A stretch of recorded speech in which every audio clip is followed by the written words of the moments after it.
be, as a leader, he wasn't following the law.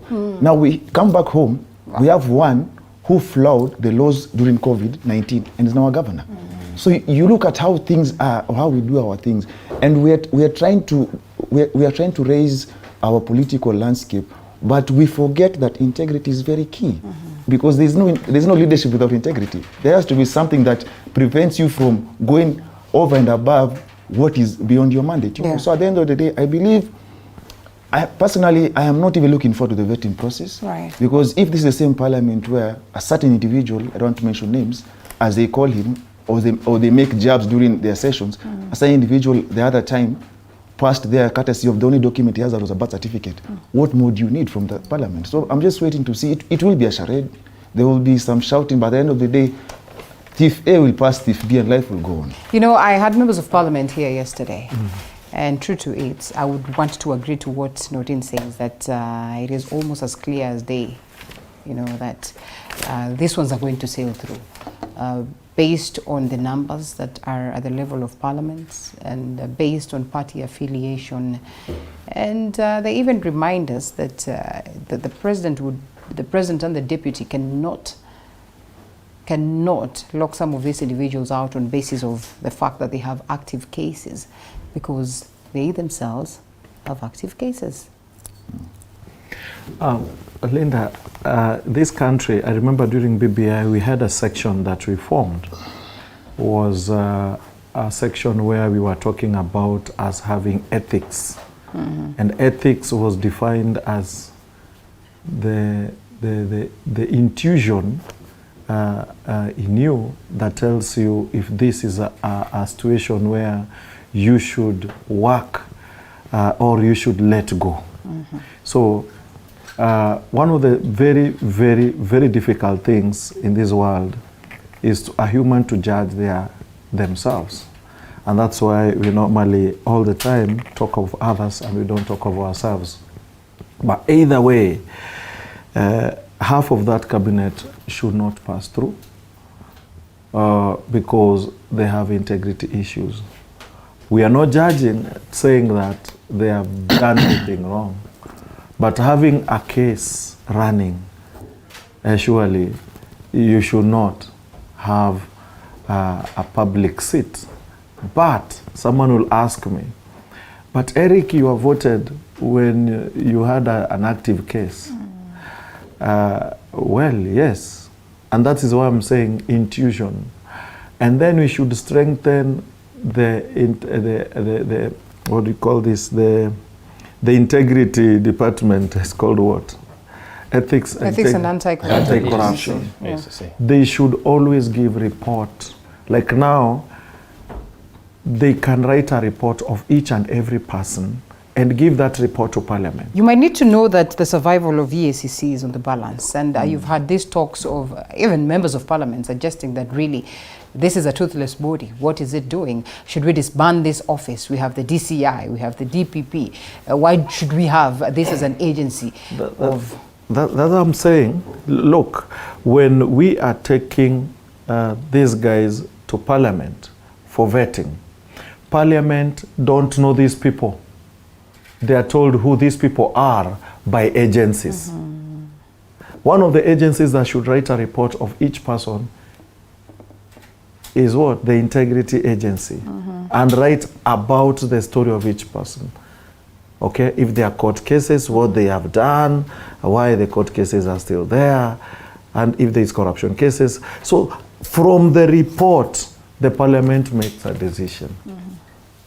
So there is also the issue of Parliament itself on its own integrity. Do they read these reports and understand them? And from there, do they tell us now, this is the person we have, this is their credential? Credential is not, like the other time, I remember Magoha. The only thing they were talking about was the number of degrees Magoha has. Oh, this guy has a booklet of a CV. A CV can be anything, but we just need a piece of paper showing Eric is this. Other credentials surely don't matter more. The other thing is education in Kenya is a charade. We know some of us in this country have bought papers. We've gone. Some people have sat exams for us. Of course, that one you've passed. Nobody will ever know. But now, some people have paper issues. Does the National Examination Council or the University Council give integrity issues against your paper? You see, by the time this person is coming into that room, all the departments should give their history about the person that is here. Right. If it is education, they provide education. Because you can find, look at the other governor in which county? And now it looks like we may end up having a by-election in Turkana. How did that person, first of all, reach that point? IBC was already given a report about these people. And it was in the Gazette. I remember reading in the papers. Yes. They did not follow that. They decided to give them documents. Okay? Now, we may have a by-election in Turkana. If we have a by-election in Turkana, we'll ask IBC again, why did you do that? Integrity of IBC will be questionable because they were advised by another body that takes care of such. Do you believe or do you agree to what it is that Eric says? Should we get to a space where we speak of, and this is happening in other countries, though not so many, that one then is guilty until they are proven innocent? Well, that will end up to victimization and a violation of human rights. But then again, also to ask, who will stand to talk about questions of integrity? So what we need to do, in my opinion, we need to harmonize our agencies, our various agencies, our investigative bodies, the judiciary, and all these other like EACC. Because you find a case in point whereby all these nominees, the CS nominees, most of them are already sitting MPs. So they've been cleared by IBC, much as you are saying they have questionable character and their credentials. They've been cleared, they vied, and they were voted in, even by Kenyans who are from their constituencies. So I want to believe one remains innocent until otherwise, okay? And having a case in court does not mean you're a criminal. So it does not mean you're guilty. Yes. So your rights cannot be taken away because again, how do we recompensate? Should you be found innocent? So it's a question of human rights. But what I think we need to have is a clear structure when it comes to appointment, nomination, and election of and selection of leaders in this country. Our structures need to be well defined so that when Eric decides I'm going to vie for this position, we know this is a procedure and that the outcome of that procedure cannot be questionable. It has to be beyond any reasonable doubt. Linda, you fit the bill.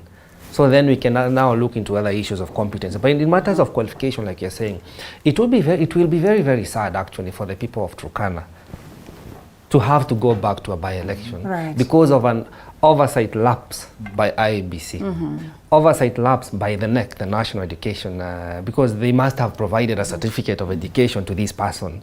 You know, should it be deemed to be a fake document? Of course, that is an offense. The person will be penalized. But then why should the people suffer? Why should the government pay for there to be a by-election? Who should bear the cost?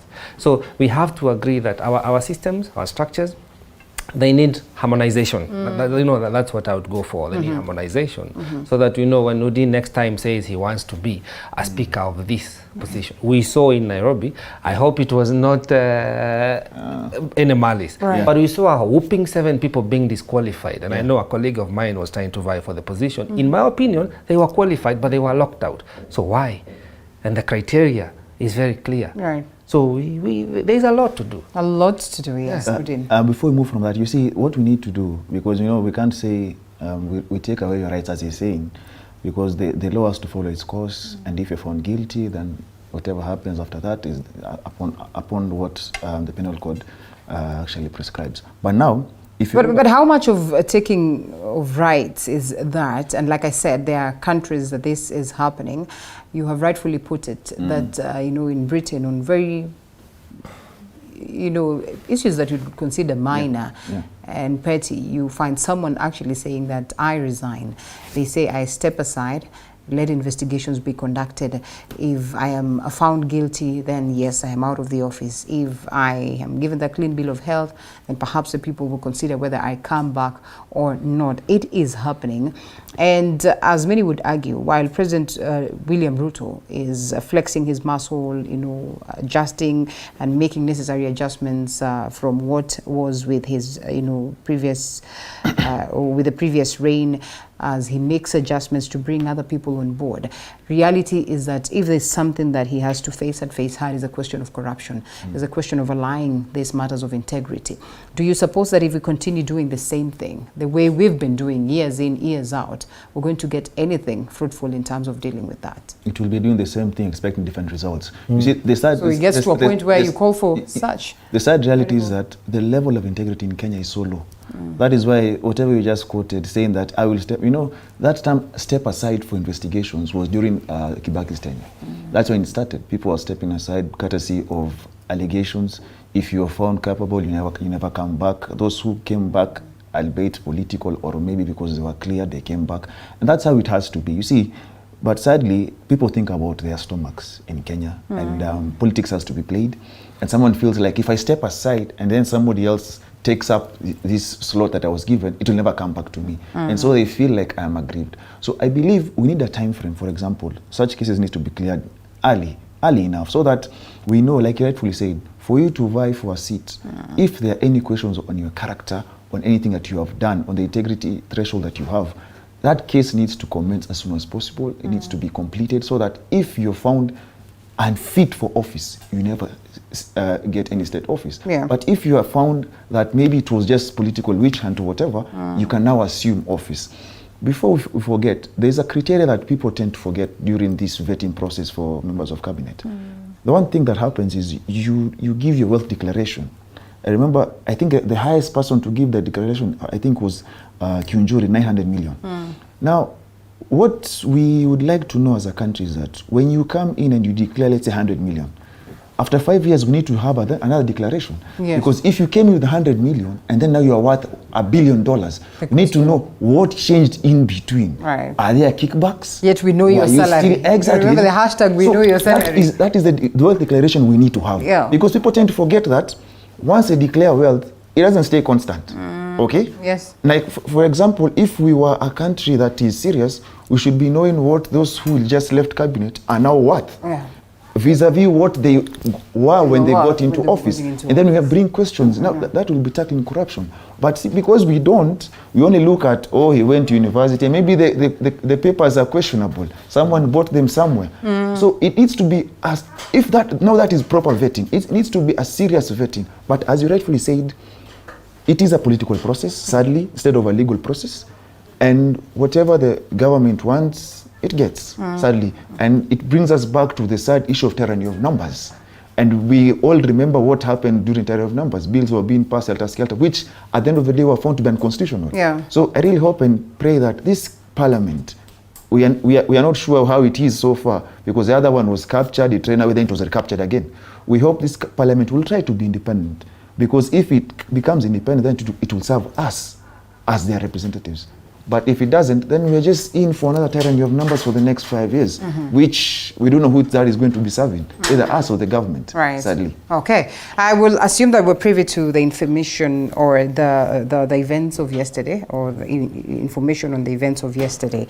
That is upon that address that everybody really expected to be quite long, but as many would argue, was short and precise, to others short and sweet.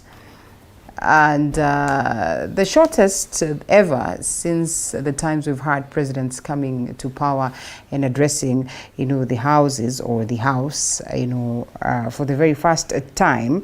And many would want to argue that they expected so much to be addressed that did not. Others would say the government or the president is just setting his government, and therefore some of the addresses that he will make. And he was very categorical that we're going to have more and more of this in future, to address so much so.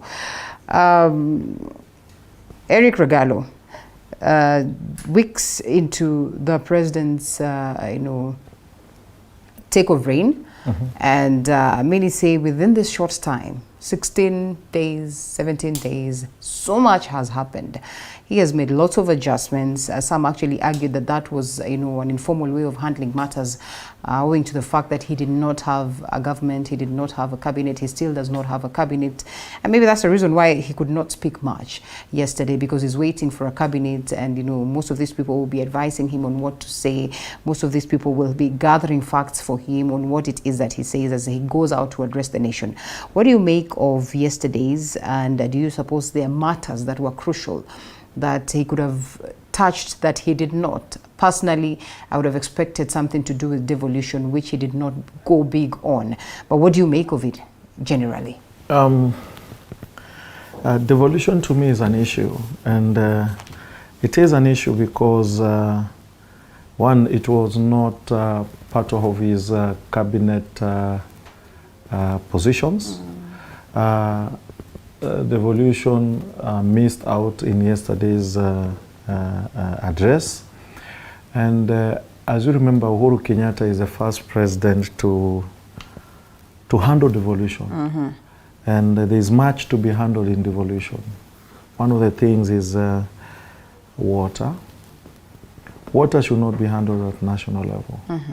Whereas in yesterday's address, we talked of water, yes, and water and electricity, private practice, public partnership, yeah, where you get people with bowsers and people who can also drench water, get water from the crust.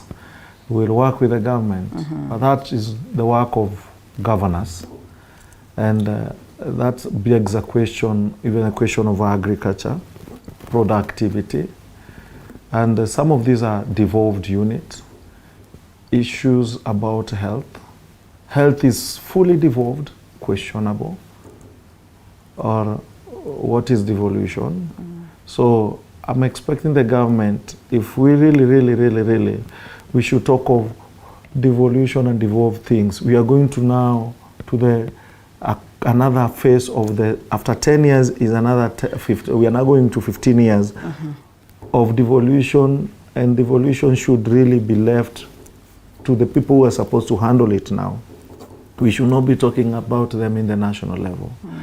If we talk about subsidies, I want to ask a question. What is NHIF? Is NHIF not a subsidy? And what I'm trying to say is, if you go to hospital, a surgery that is supposed to cost normally 100,000, in the government it will cost around 50,000. NHIF will take care of 25,000. Then you could be told put a top up of 20,000. So what is the other one that NHIF is taking care of? Then you're told just top up this, and NHIF will take care of this. Is that not a subsidy?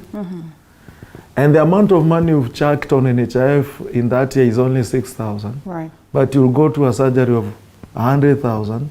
You'll be told wewe kelea 20, NHIF itafagia ile ingine. Right. Is that not a subsidy? Okay. Well, I don't know. Is that not a subsidy? Let me finish. So all right. subsidy is not a bad issue. Okay. NSSF, if I am paying 200, Linda, you are paying 200. Do you know you are paying someone else's retirement? Yes. Because you're not retired, but you're getting cut. So the guy who is retired is getting his money from you Yes. and me. Yes. So by the time I'm retiring, my kid and your kid, Linda, We'll be sustaining will our be retirement. sustaining your retirement. Okay. So we are doing subsidy within ourselves. Okay. So if we go to fuel subsidy, I'm just asking ourselves, let's not look at it as a big deal that the government is checking out 40 billion to pay a subsidy for us. We are doing it for ourselves. We are reducing our weight burden ourselves. I beg to not understand it because I'm not in economics, but I'm trying to understand subsidy in a nice way. And what I'm fearing and what is shutting my mind would be into the banking sector and economy sector. We've seen our country we were at 7 point something percent of general burden. The burden has gone to 8%. So how is that going to affect the lending rate in the banks? Okay. The lending rate in the banks right now are at 14%. So are we not going to higher the lending rates? Is that going to be sustainable? So the lending rate will be going to around 18%. Then you remove CRB. We may look at CRB as a negative, as a political tool, but let's look at CRB as a positive. Yeah. It is a check, Linda, that if you have a loan, I'll give you an example what a check is. If you want to run for any political position, you have to go to KRA and get certification that you hauna deni ya Kenya. Hata employment. You cannot be employed and you are not paying taxes. Taxes, imagine, can fix you not get employed. So for you to get employed, even check your tax rebate. Am I paying my tax? So if you have to pick a loan and get another loan, they need to check how did you handle the former to get the latter. If the former ulirukaruka hata ukajipata CRB, then the lender will say, unataka 1 million.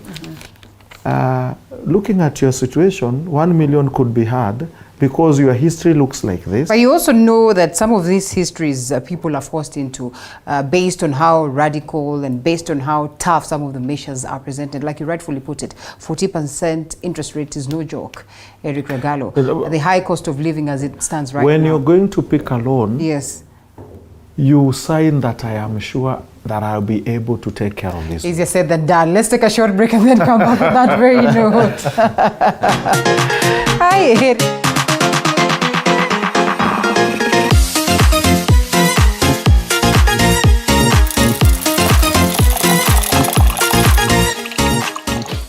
You are watching TV 47, the home of untold stories. Desire to acquire knowledge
plastiki zinazotumika kila siku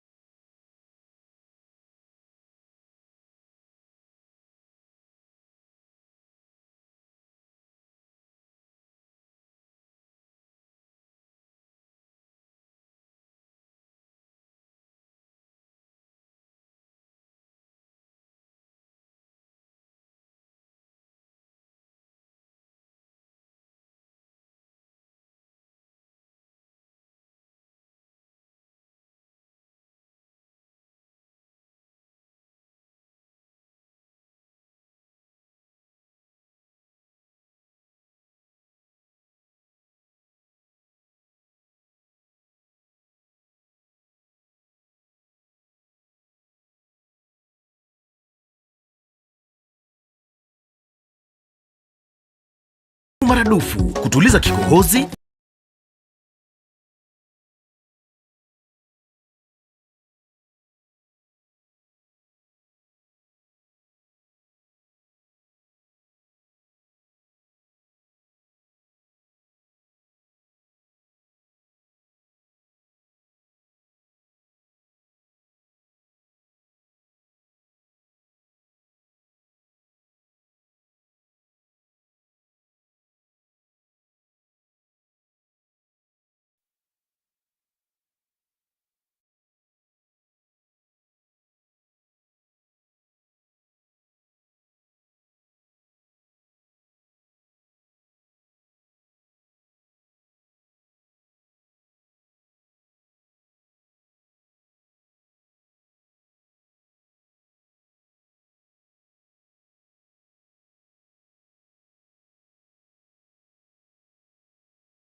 You are watching TV47, the home of untold stories.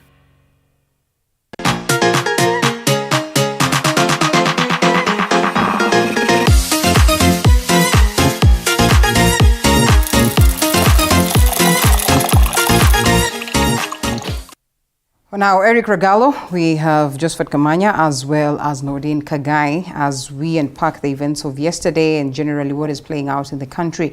In Eric's many analogies, he could be having a point. There are instances where, you know, there are people who would want to counter his analogies. I think these conversations are healthy for us to get it right as a nation, and perhaps that's the reason why the president layers them bare to us so that moving forward we also understand how we can come in to help. Indeed. Others would argue that you know, we've had promises from the times of campaign, and that is okay because then you want the votes. But after campaign, it's time then you get to tell people that this is the reality, that we are reeling, we are kneeling. The economy is on its deathbed. And I think the president has been categorical on that. But as well, still also giving promises. And, you know, he comes up with policies and ways that he thinks would be helpful for us as a people to walk, you know, through these paths together to make the changes. But you suppose that, you know, some of these continuous promises that he presents to the people are abstract and not concrete to the problems and to the effect of the lives of Kenyans. Well, I agree. Yesterday, the speech was short and precise, and it's what I'm referring to as the preamble of what is to come. Remember, he even said it himself. He said, you know, this is just but a short speech, of more will be revealed. And as you know, even in time, you're going to have the presidential, addressing the nation in time as things go by, and that's why you get to evaluation phase of the state of the nation. But right now, we are the conception phase of this new dispensation that we have.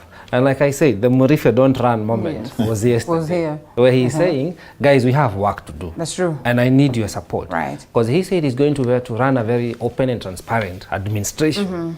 Highly, and he called upon the oversight of the bicameral sittings of the Senate and the Parliament. So he also understands that he cannot continue to tell people we shall and we will do. He needs now to sit down, and that's why we are waiting eagerly to see with bated breath, as you would say, to see the constitution of the cabinet, so that we can now have a structure to implement all these good plans we have. Matters devolution, our president yesterday was very big on devolution. Remember, he even spoke about the senator fund. Right. Which is for oversight purposes, and we all understand that Senate then is about. And remember, the representative of the county government at the national level is a senator. So he may not have gone to the details, but you know, but here and there he touched. He touched on it when he was saying we need to find a way of allowing all arms of government to work. If the senator is able to play his oversight and representation role, it means the county governments are working. But also there is a question, because remember, the people who oversight and mainly the county governments are the members of the county assembly. We must be very careful to avoid duplication. I think Article 110, 11 and 12 talks about county government and representation of that vis-a-vis the national government. So we also have to be, it's a tightrope walk, because you don't want to have a government that is ran on presidential decrees, because they can easily be overturned by the next administration. And that's why you find like most of the issues we are trying to deal with from the previous government were because the president found it fit to run his administration that way. Now our present president, current president, calling upon the houses to walk and work together. Yes. He's trying to institutionalize these functions. And this is the only way we'll be able now to have the issues of water. He said, I think he was very specific on what he said, in 8 years, everybody should have access to water. Yeah. Yet we have no shortage of water in Kenya. What we have shortage is management of that natural resource. Everybody can have clean piped water. There are countries where they don't have access to water, but the citizens, they drink piped water. You don't buy water from a supermarket. You just walk to any building, anywhere in that nation. You run the tap, you run the tap and you drink the water, and it's clean. Yes. Pure management. Here in Nairobi, he was alluding to a very good, it's sad story, but it's very interesting, because every government comes and gives, we're going to be giving water. 40 kilometers from the city center, you have dams that are supposed to provide clean water. And the pipes are there and the water is running. Where does it go? Right. From the Ndakaini, and there is another one in Gatundu. There are many dams around Nairobi that are supposed to be supplying water here. Where does the water go? You get? You go to the plants are running, but the taps are dry. You get? But you have water vendors across the estates. That's true. Every now and then, your house manager has to call, and the building has to be, pumped with water. Why? The management of our natural resources needs to be well looked into. That which has been devolved as a function, the county governments need to be accountable. That which is still at the national level, we need to look at it. He spoke about the National Health Insurance Fund. It is a scheme that is meant to subsidize the cost of health services. Right. It is a long-term intervention. But sometimes I even ask myself, why do I have to pay some money? And then if one of my beneficiaries or myself needs health services, I go to a hospital, the government has to kind of give me a rebate. Why can't they just take the money, improve on the health services? We need to get to a point whereby, Linda, you can walk into any health facility and get free service, because the government is able to account and implement and utilize the resources that we have. The same goes for NSSF. This is a revolving fund. Before we get to retirement, we are looking at not less than almost 20, 30 years. And we'll be contributing this money. This contribution has been there since the time of Moi. Where does the money go? This is free capital for the government. Right. Because if you look at the rate of retirement vis-a-vis the rate of people saving in that scheme, the government collects a lot of money. Yes. Tax-free.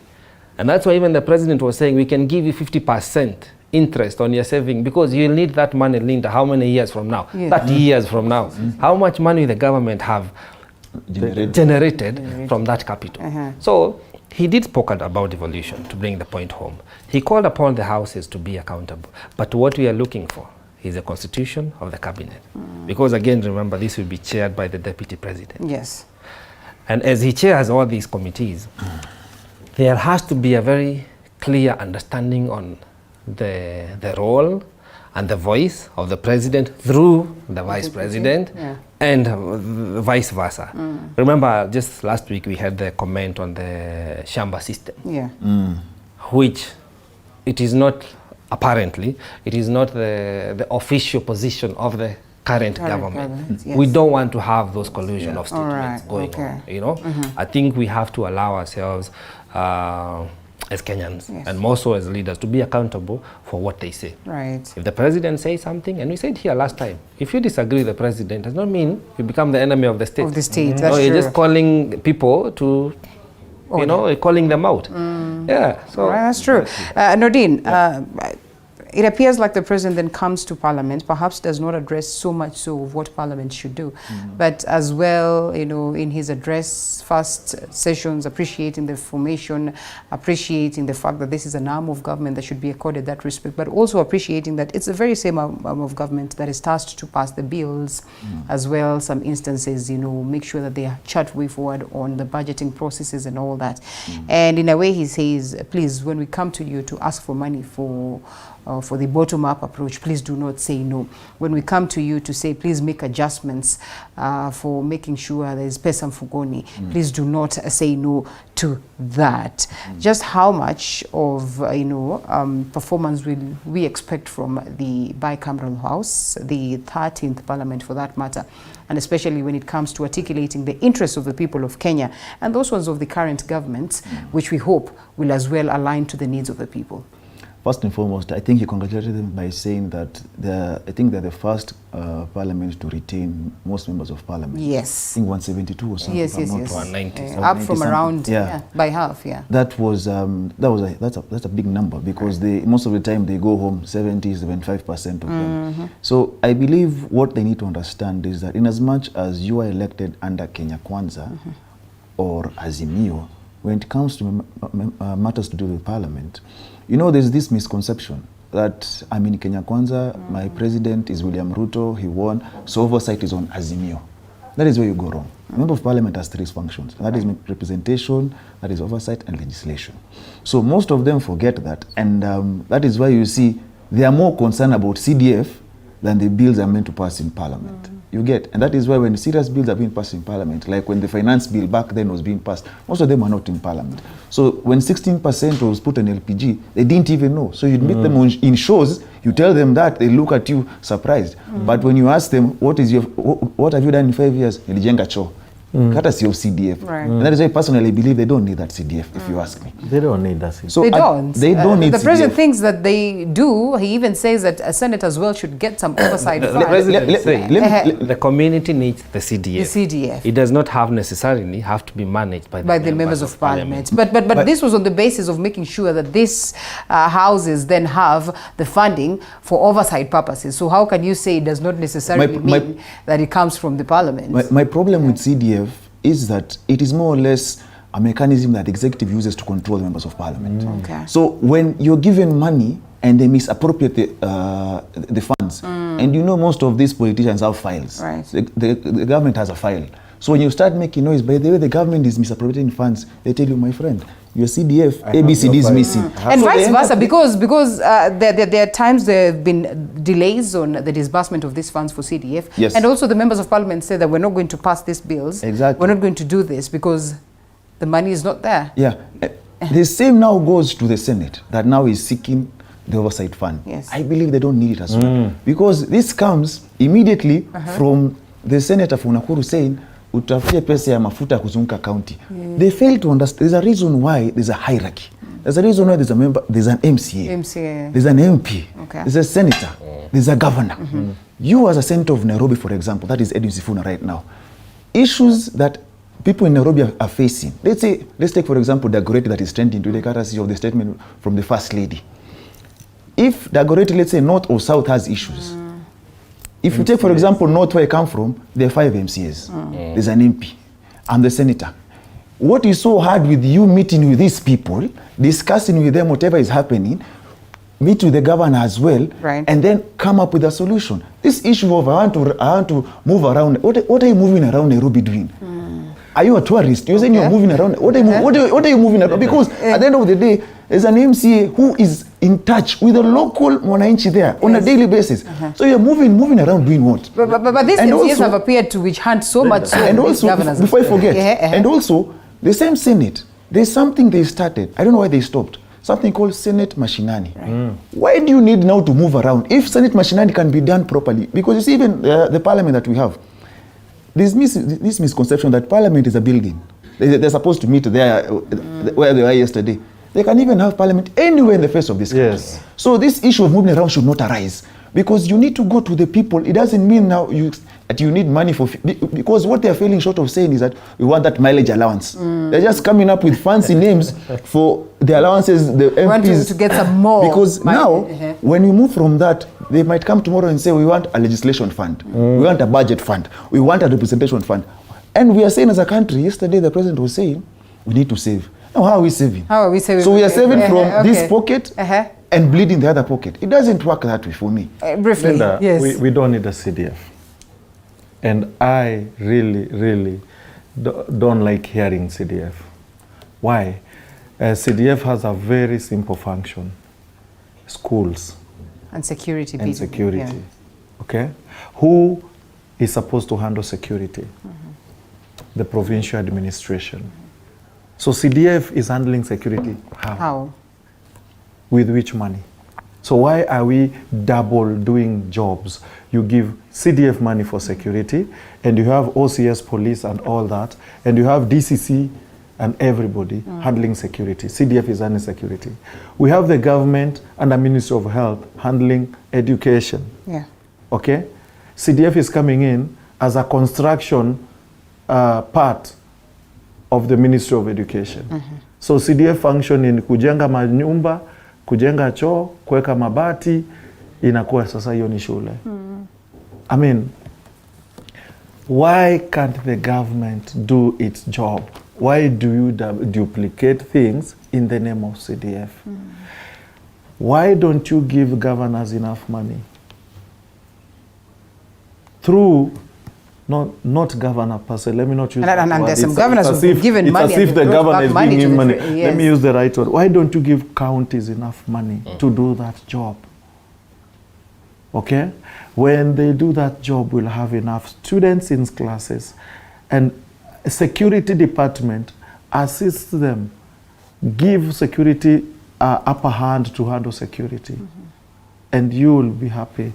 The other issue I wanted to bring up is Senator don't need to have that commission or whatever I had yesterday, some group, something being formed in Parliament. That is to give them money. That money will be for theirs, for their pockets. Senators can get information like I and my friends here get information. That's why we are able to sit on television and communicate to the country. Do I move to SEA to get information? No, you No. You can get information. How do TV station like the one we are here at TV47, how do you gather information? You have correspondents on the ground. Those correspondents will tell you, Linda in Marsabit, this and this and this. Let me pick a short video, we'll send you. Your function is authenticate that document, then air to Kenya. But you also need to know that we have to fund these correspondents for them to be able to as well move around. I know, and the government is funding that. The government is paying their offices down in MCAs and is paying all these offices. Do you need another car with another office? You know, that means you have an office, secretary, and everything for that function again. I mean, it's going to be very expensive. Kamanya, is it going to be very expensive? And a raft of other matters that the president, touched on, the question of democracy, the question of funding the judiciary. Yes, what you speak of water, electricity, health, the funds, the grants, the savings. Lots of matters that he reiterates on, perhaps just looking at what was his manifesto and maybe articulating and, affirming to the people of Kenya they stay true to the cause. Well, the part of it being expensive, remember our greatest expenditure remains being the wage bill. So do we want to increase that? That's the question. Number two, we go back to the Constitution. The functions of every office are clearly defined, and there is nowhere in the Constitution where the Senate was meant to be funded to run their oversight role. Because they don't run oversight over the county government as individuals per se. It is the House of the Senate, the House of Kingi, is the one that is going to oversight these county governments that we have, the 47 of them. Now, when you say that you want now the senator to be running around, they need to have an office for data collection and all this oversight, because basically that's what they're saying, then what is the role of the MCA? because the senator can sit in the county assembly sessions Yes. over any deliberation that is happening in their respective county. So it calls us back to the constitution to see what are the definition of these offices, what are their functions, and do we need them? Because if the role of the MCAs is duplicated by the Senate, should we abolish the Senate position? But then the other question also, remember we have had this lingering question about the women representative position. Yes. You know, how different is it from an MP? Because again, remember, it became like a conduit of the GAF, you know, the national government funding. That's the only thing almost the women representatives have been handling for the last almost 10 years. Yeah. But what more function can they play in our society? They ask for more funding because they say, as members of parliament, they're actually getting the same amount of money as members of parliament, yet they're handling a whole county as opposed to members of parliament who are handling. And that's what you're asking. That's the question we are begging to understand. Yes, because if they are handling the same thing as the member of parliament, but within the county, do we need them? Because we have the governor, we have the MPs. And people are just about to wash away affirmative action like that. The Senate also is. And this in relation to women, and I am a woman. And that's what we are saying. Right? We need to have it clear so that we know. When we elect you as a woman representative in your respective county, these are the functions. It does not have to do with the funding. The funding comes after we have a job description. This is what we expect of you to do. These are your roles. You know, like now we talk about the oversight, representation, and legislation of the members of parliament. Then we can talk about how to facilitate all that. That's where the funding comes in. I'm not dismissing the position of the women representative. I'm just saying let it be more defined, so that ask any Kenyan, watu a random Kenyan atakwambia funny activities you see in the community. That is what a woman representative is supposed to do. I have asked Sabina Chege, and she ably articulated the key things that they do, which I felt. But that's a politician. We're talking about Kenyans now. But also a woman representative, former woman representative for Murang'a, and therefore she's best positioned to speak about this out of experience. How do we empower them for them to have a greater impact? What I'm looking at and what I would want to see in the country is leaders who are serving the interest of us as Kenyans, whether you are a woman representative, whether you are a Senate. But let's not lean on the budget, because again, the president was asking, we tried to pull out about 300 billion so that we can look on how to manage our debt repayment system. So how do we manage that vis-a-vis creation of other extra offices that are going to cost us money? You get? So how do we manage that vis-a-vis now the question you raise on various issues that the country needs to address, the issue of health, energy, security, on all this? How do we manage all this? Because we need money, we need funds, we need the Hustler Fund implementation. Remember, there is the Ward Development Fund that has been proposed in all these 1,440 wards. They need to have money. If you give each MCA 15 million to 30 million per year, you're looking at billions of money. So how do we manage our resources? And I think this goes back to what the president was saying yesterday. We are not going to run two houses, the majority and the minority. We only have one assembly. So today, it doesn't matter on what platform you are elected, whether you came in through independent or DM, or the UDA, which is going to join soon. It doesn't matter.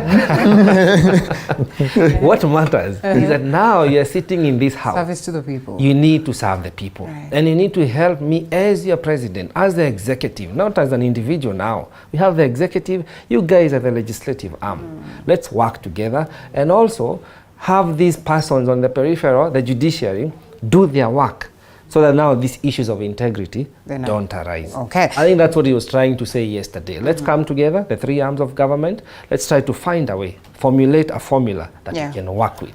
We'll always have beautiful speeches. And Eric, we know we have to wind up on One second, Linda. There's something that came up that we didn't realize, that there were similarities of what the president is saying and what Azimio said. Only that time it was very wrong, because Azimio was promising and they were not saying. And maybe that's why the members of parliament then were so contented. I will give you the similarity of what we said and what is happening today. Not Azimio. I've been to Azimio a lot.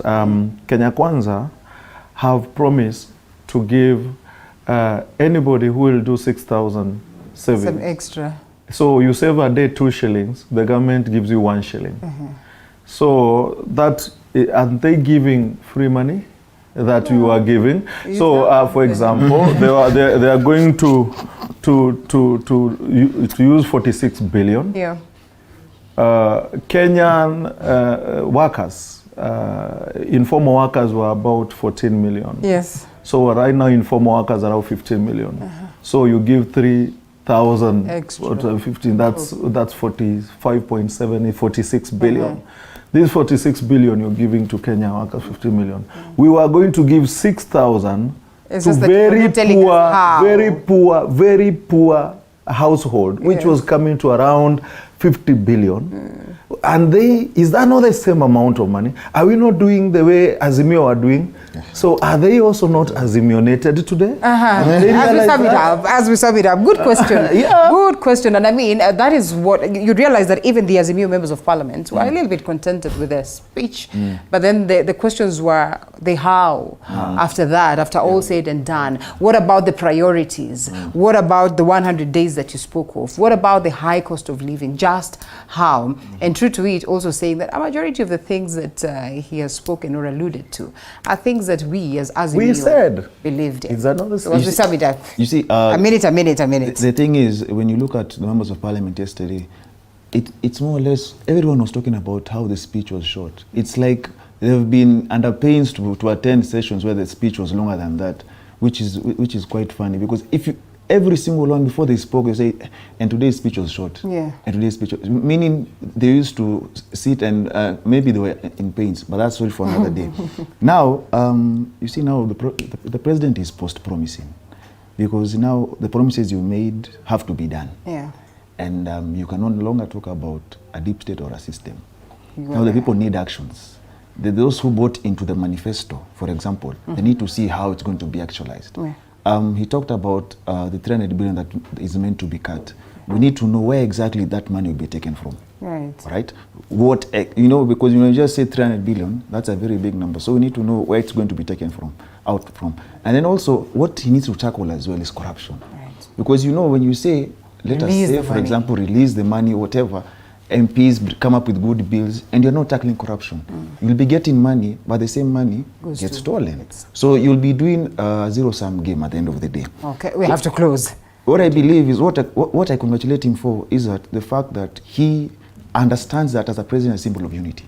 That is why he said he would want to serve the entire country as a whole. Because you have to be honest and alive to the fact that we still are sharply divided, and we need a person that will hold people together as per the constitution and serve everybody, irrespective of whether you voted for him or not, or decided not to vote at all. So that we can move on as a country. Seeing members of parliament are moving on there, and they're almost falling over. The best of friends, I agree. And we have to close. 30 seconds. Yes, I do agree with Eric that most of the content we are talking about from the Kenya Kwanza front is similar to what the Azimio are talking about, because the campaign was the same. It was an issue-based campaign, which Kenyans all share. It doesn't matter where you come from. But now what we know what needs to happen. It's rapid intervention for the economy to bounce back. The president is going to guide us on the how. We know what needs to be done. All we need him to do is take the lead and show us the how. We are fully behind him. We are going to support him. Let everybody come on board and we build this nation. We only have one Kenya, led by one president, and that's President Ruto. Asante sana. Eric, I'm afraid we have to save viewers for next time. Please. Thank you. In the best interest of time. Thank you. Eric Regalo, governance expert, as well as Josephat Kamanya, politician, and Wakili Nordin Kagai. Asanteni sana, gentlemen. Time is extremely out. And